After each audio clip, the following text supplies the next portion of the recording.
The Balloon Hoax.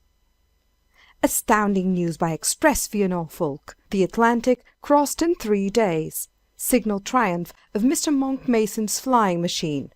Arrival at Sullivan's Island, near Charlestown, South Carolina, of Mr. Mason, Mr. Robert Holland, Mr. Henson, Mr. Harrison Ainsworth, and 4 others, in the steering balloon Victoria, after a passage of 75 hours from land to land. Full particulars of the voyage. The subjoined jeu d'esprit, with the preceding heading in magnificent capitals, well interspersed with notes of admiration, was originally published, as a matter of fact, in the New York Sun, a daily newspaper, and therein fully subserved the purpose of creating indigestible aliment for the quidnuncs during the few hours intervening between a couple of the Charleston mails. The rush for the sole paper which had the news was something beyond even the prodigious, and in fact, if, as some assert, the Victoria did not absolutely accomplish the voyage recorded, it will be difficult to assign a reason why she should not have accomplished it. The great problem is at length solved. The air, as well as the earth and the ocean, has been subdued by science, and will become a common and convenient highway for mankind. The Atlantic has been actually crossed in a balloon, and this too without difficulty, without any great apparent danger, with thorough control of the machine, and in the inconceivably brief period of 75 hours from shore to shore. By the energy of an agent at Charleston, South Carolina, we are enabled to be the first to furnish the public with a detailed account of this most extraordinary voyage, which was performed between Saturday, the 6th instant, at 11 a.m., and 2 p.m. on Tuesday, the 9th instant, by Sir Everard Bringhurst, Mr. Osborne, a nephew of Lord Bentinck's, Mr. Monck Mason, and Mr. Robert Holland, the well-known aeronauts, Mr. Harrison Ainsworth, author of Jack Sheppard and Company, and Mr. Henson, the projector of the late unsuccessful flying machine, with 2 seamen from Woolwich, in all 8 persons. The particulars furnished below may be relied on as authentic and accurate in every respect, as, with a slight exception, they are copied verbatim from the joint diaries of Mr. Monck Mason and Mr. Harrison Ainsworth, to whose politeness our agent is also indebted for much verbal information respecting the balloon itself, its construction, and other matters of interest. The only alteration in the manuscript received has been made for the purpose of throwing the hurried account of our agent, Mr. Forsyth, into a connected and intelligible form. The Balloon. 2 very decided failures of late, those of Mr. Henson and Sir George Cayley, had much weakened the public interest in the subject of aerial navigation. Mr. Henson's scheme, which at first was considered very feasible even by men of science, was founded upon the principle of an inclined plane, started from an eminence by an extrinsic force, applied and continued by the revolution of impinging vanes, in form and number resembling the vanes of a windmill. But, in all the experiments made with models at the Adelaide Gallery, it was found that the operation of these fans not only did not propel the machine, but actually impeded its flight. The only propelling force it ever exhibited was the mere impetus acquired from the descent of the inclined plane, and this impetus carried the machine farther when the vanes were at rest than when they were in motion, a fact which sufficiently demonstrates their inutility, and in the absence of the propelling, which was also the sustaining power, the whole fabric would necessarily descend. This consideration led Sir George Cayley to think only of adapting a propeller to some machine having of itself an independent power of support, in a word, to a balloon. The idea, however, being novel or original with Sir George only so far as regards the mode of its application to practice. He exhibited a model of his invention at the Polytechnic Institution. The propelling principle, or power, was here also applied to interrupted surfaces, or vanes put in revolution. These vanes were 4 in number, but were found entirely ineffectual in moving the balloon, or in aiding its ascending power. The whole project was thus a complete failure. It was at this juncture that Mr. Monck Mason, whose voyage from Dover to Weilburg in the balloon Nassau occasioned so much excitement in 1837, conceived the idea of employing the principle of the Archimedean screw for the purpose of propulsion through the air, rightly attributing the failure of Mr. Henson's scheme and of Sir George Cayley's to the interruption of surface in the independent vanes.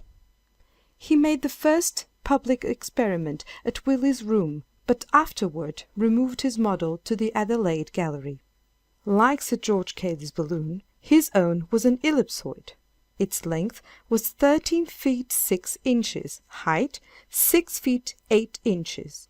It contained about 320 cubic feet of gas, which, if pure hydrogen, would support 21 pounds upon its first inflation, before the gas has time to deteriorate or escape. The weight of the whole machine and apparatus was 17 pounds, leaving about 4 pounds to spare. Beneath the centre of the balloon was a frame of light wood, about 9 feet long, and rigged on to the balloon itself with a network in the customary manner. From this framework was suspended a wicker basket, or car. The screw consists of an axis of hollow brass tube, 18 inches in length, through which, upon a semi-spiral inclined at 15 degrees, pass a series of steel wire radii, 2 feet long, and thus projecting a foot on either side. These radii are connected at the outer extremities by 2 bands of flattened wire, the whole in this manner forming the framework of the screw, which is completed by a covering of oiled silk, cut into gauze and tightened so as to present a tolerably uniform surface. At each end of its axis this screw is supported by pillars of hollow brass tube descending from the hoop. In the lower ends of these tubes are holes, in which the pivots of the axis revolve. From the end of the axis, which is next the car, proceeds a shaft of steel, connecting the screw with the pinion of a piece of spring machinery fixed in the car. By the operation of this spring, the screw is made to revolve with great rapidity, communicating a progressive motion to the whole. By the means of the rudder, the machine was readily turned in any direction. The spring was the great power, compared with its dimensions, being capable of raising 45 pounds upon a barrel of 4 inches diameter after the first turn, and gradually increasing as it was wound up. It weighed, altogether, 8 pounds 6 ounces. The rudder was a light frame of cane covered with silk, shaped somewhat like a battledore, and was about 3 feet long, and at the widest 1 foot. Its weight was about 2 ounces.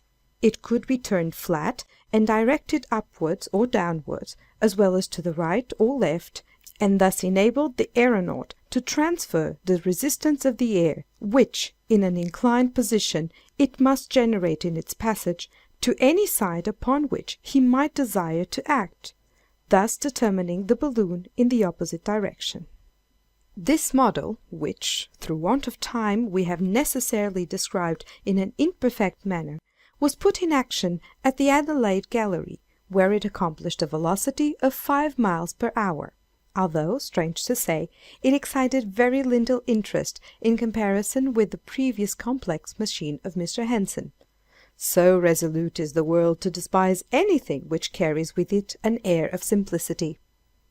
To accomplish the great desideratum of aerial navigation, it was very generally supposed that some exceedingly complicated application must be made of some unusually profound principle in dynamics. So well satisfied, however, was Mr. Mason of the ultimate success of his invention, that he determined to construct immediately, if possible, a balloon of sufficient capacity to test the question by a voyage of some extent, the original design being to cross the British Channel, as before, in the Nassau balloon. To carry out his views, he solicited and obtained the patronage of Sir Everard Bringhurst and Mr. Osborne, two gentlemen well known for scientific acquirement, and especially for the interest they have exhibited in the progress of aerostation. The project, at the desire of Mr. Osborne, was kept a profound secret from the public, the only persons entrusted with the design being those actually engaged in the construction of the machine, which was built, under the superintendence of Mr. Mason, Mr. Holland, Sir Everard Bringhurst, and Mr. Osborne, at the seat of the latter gentleman, near Penstruth Hall, in Wales. Mr. Mason, accompanied by his friend Mr. Ainsworth, was admitted to a private view of the balloon on Saturday last, when the two gentlemen made final arrangements to be included in the adventure. We are not informed for what reason the two seamen were also included in the party, but in the course of a day or two we shall put our readers in possession of the minutest particulars respecting this extraordinary voyage. The balloon is composed of silk, varnished with the liquid gum caoutchouc. It is of vast dimensions, containing more than 40,000 cubic feet of gas, but as coal gas was employed in place of the more expensive and inconvenient hydrogen, the supporting power of the machine, when fully inflated, and immediately after inflation, is not more than about 2,500 pounds. The coal gas is not only much less costly, but is easily procured and managed. For its introduction into common use for purpose of aerostation, we are indebted to Mr. Charles Green. Up to his discovery, the process of inflation was not only exceedingly expensive but uncertain. 2 and even 3 days have frequently been wasted in futile attempts to procure a sufficiency of hydrogen to fill a balloon, from which it had great tendency to escape, owing to its extreme subtlety and its affinity for the surrounding atmosphere. In a balloon sufficiently perfect to retain its contents of coal gas unaltered, in quantity or amount, for 6 months, an equal quantity of hydrogen could not be maintained in equal purity for 6 weeks. The supporting power being estimated at 2,500 pounds, and the united weights of the party amounting only to about 1,200, there was left a surplus of 1,300, of which again 1,200 was exhausted by ballast, arranged in bags of different sizes, with their respective weights marked upon them, by cordage, barometers, telescopes, barrels containing provision for a fortnight, water casks, cloaks, carpet-bags, and various other indispensable matters, including a coffee warmer, contrived for warming coffee by means of slack-lime, so as to dispense altogether with fire, if it should be judged prudent to do so. All these articles, with the exception of the ballast and a few trifles, were suspended from the hoop overhead. The car is much smaller and lighter in proportion than the one appended to the model. It is formed of a light wicker, and is wonderfully strong for so frail-looking a machine.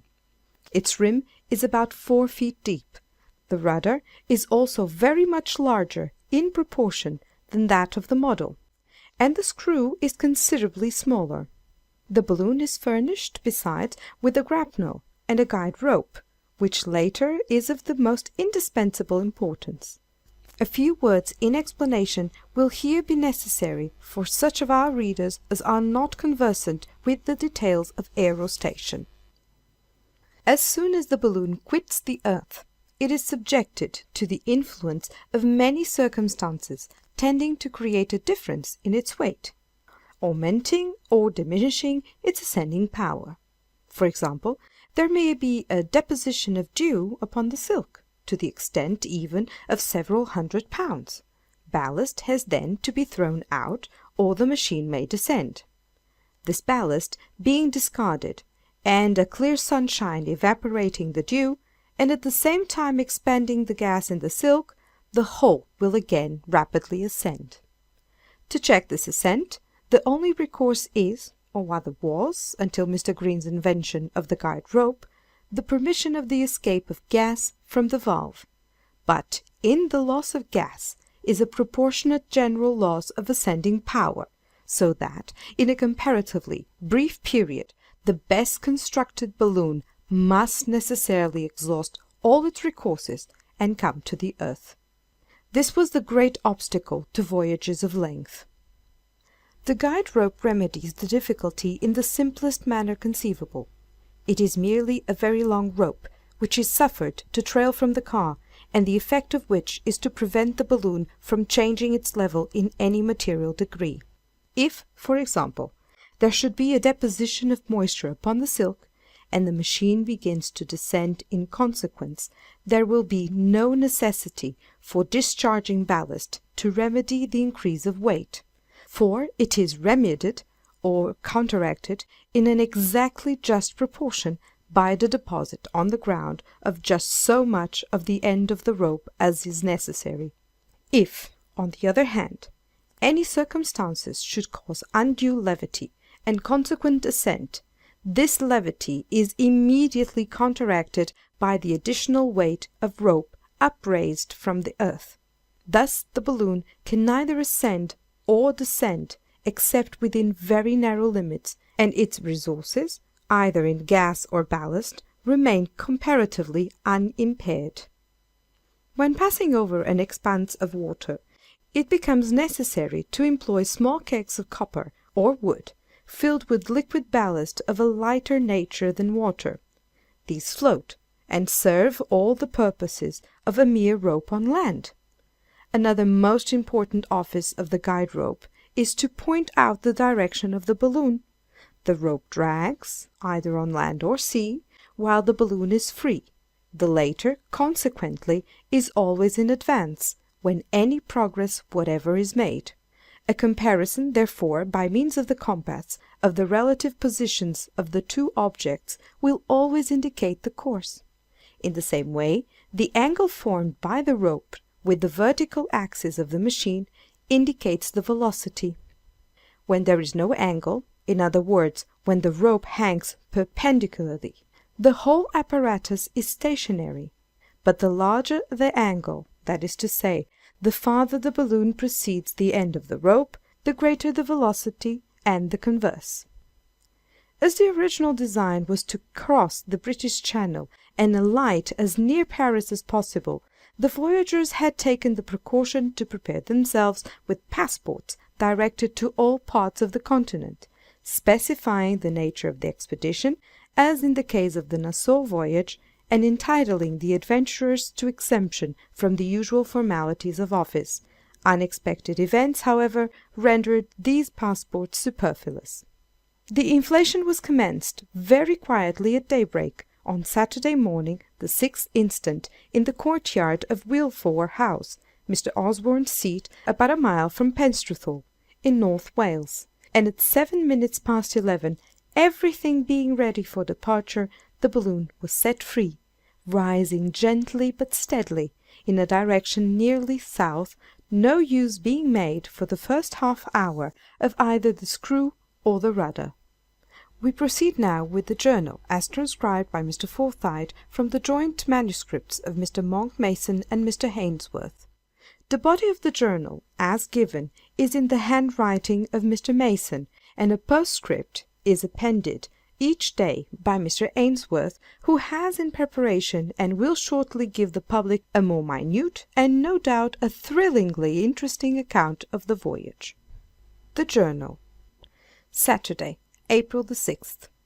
Every preparation likely to embarrass us having been made overnight, we commenced the inflation this morning at daybreak, but owing to a thick fog which encumbered the folds of the silk and rendered it unmanageable, we did not get through before nearly 11 o'clock.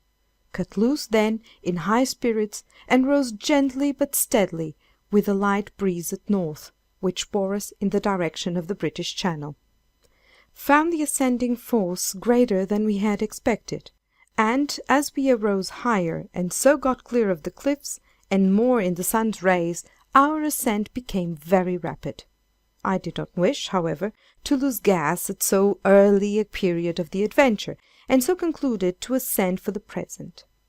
We soon ran out our guide rope, but even when we had raised it clear of the earth, we still went up very rapidly. The balloon was unusually steady, and looked beautifully. In about 10 minutes after starting, the barometer indicated an altitude of 50,000 feet. The weather was remarkably fine, and the view of the subjacent country, a most romantic one when seen from any point, was now especially sublime. The numerous deep gorges presented the appearance of lakes, on account of the dense vapours with which they were filled, and the pinnacles and crags to the south-east, piled in inextricable confusion, resembling nothing so much as the giant cities of Eastern fable. We were rapidly approaching the mountains in the south, but our elevation was more than sufficient to enable us to pass them in safety. In a few minutes we soared over them in fine style, and Mr. Ainsworth, with the seamen, was surprised at their apparent want of altitude when viewed from the car, this tendency of great elevation in a balloon being to reduce inequalities of the surface below to nearly a dead level. At 11:30, still proceeding nearly south, we obtained our first view of the Bristol Channel, and in 15 minutes afterward the line of breakers on the coast appeared immediately beneath us, and we were fairly out at sea. We now resolved to let off enough gas to bring our guide rope, with the buoys affixed, into the water. This was immediately done, and we commenced a gradual descent. In about 20 minutes our first buoy dipped, and at the touch of the second, soon afterwards, we remained stationary as to elevation. We were all now anxious to test the efficiency of the rudder and screw, and we put them both into requisition forthwith for the purpose of altering our direction more to the eastward, and in a line for Paris. By means of the rudder we instantly effected the necessary change of direction, and our course was brought nearly at right angle to that of the wind, when we set in motion the spring of the screw, and were rejoiced to find it propel us readily as desired. Upon this we gave 9 hearty cheers, and dropped in the sea a bottle, enclosing a slip of parchment with a brief account of the principle of the invention. Hardly, however, had we done with our rejoicings, when an unforeseen accident occurred which discouraged us in no little degree. The steel rod connecting the spring with the propeller was suddenly jerked out of place at the car end, by a swaying of the car through some movement of one of the 2 seamen we had taken up, and in an instant hung dangling out of reach from the pivot of the axis of the screw. While we were endeavouring to regain it, our attention being completely absorbed, we became involved in a strong current of wind from the east, which bore us, with rapidly increasing force, towards the Atlantic. We soon found ourselves driving out to sea at the rate of not less certainly than 50 or 60 miles an hour, so that we came up with Cape Clear at some 40 miles to our north before we had secured the rod, and had time to think what we were about. It was now that Mr. Ainsworth made an extraordinary, but to my fancy a by no means unreasonable or chimerical proposition, in which he was instantly seconded by Mr. Holland, viz., that we should take advantage of the strong gale which bore us on, and in place of beating back to Paris, make an attempt to reach the coast of North America. After slight reflection, I gave a willing assent to this bold proposition, which, strange to say, met with objection from the 2 seamen only. As the stronger party, however, we overruled their fears, and kept resolutely upon our course. We steered due west, but as the trailing of the buoys materially impeded our progress, and we had the balloon abundantly at command, either for ascent or descent, we first threw out 50 pounds of ballast, and then wound up, by the means of a windlass, so much of the rope as brought it quite clear of the sea.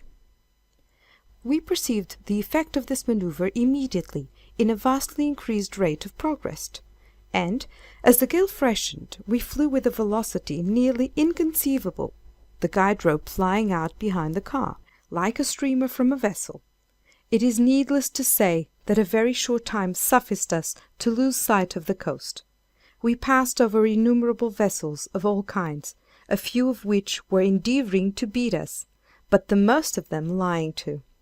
We occasioned the greatest excitement on board all, an excitement greatly relished by ourselves, and especially by our two men, who now, under the influence of a dram of Geneva, seemed resolved to give all scruple or fear to the wind. Many of the vessels fired signal guns, and in all we were saluted with loud cheers, which we heard with surprising distinctness, and the waving of caps and handkerchiefs. We kept on in this manner throughout the day, with no material incident, and, as the shades of night closed around us, we made a rough estimate of the distance traversed. It could not have been less than 500 miles, and was probably much more. The propeller was kept in constant operation, and no doubt aided our progress materially. As the sun went down, the gale freshened into an absolute hurricane, and the ocean beneath was clearly visible on account of its phosphorescence. The wind was from the east all night, and gave us the brightest omen of success. We suffered no little from cold, and the dampness of the atmosphere was most unpleasant, but the ample space in the car enabled us to lie down, and by means of cloaks and a few blankets we did sufficiently well. Postscript. By Mr. Ainsworth. The last 9 hours have been unquestionably the most exciting of my life. I can conceive nothing more sublimating than the strange peril and novelty of an adventure such as this. May God grant that we succeed!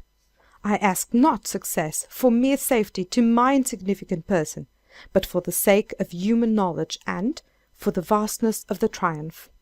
And yet the feat is only so evidently feasible that the sole wonder is why men have scrupled to attempt it before.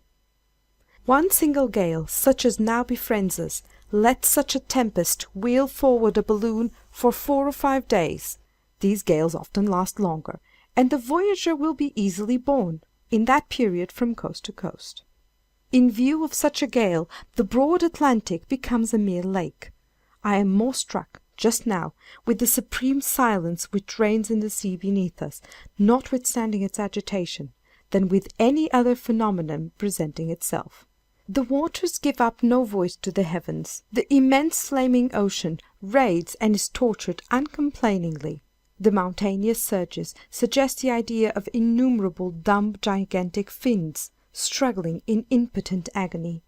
In a night such as is this to me, a man lives a whole century of ordinary life, nor would I forego this rapturous delight for that of a whole century of ordinary existence.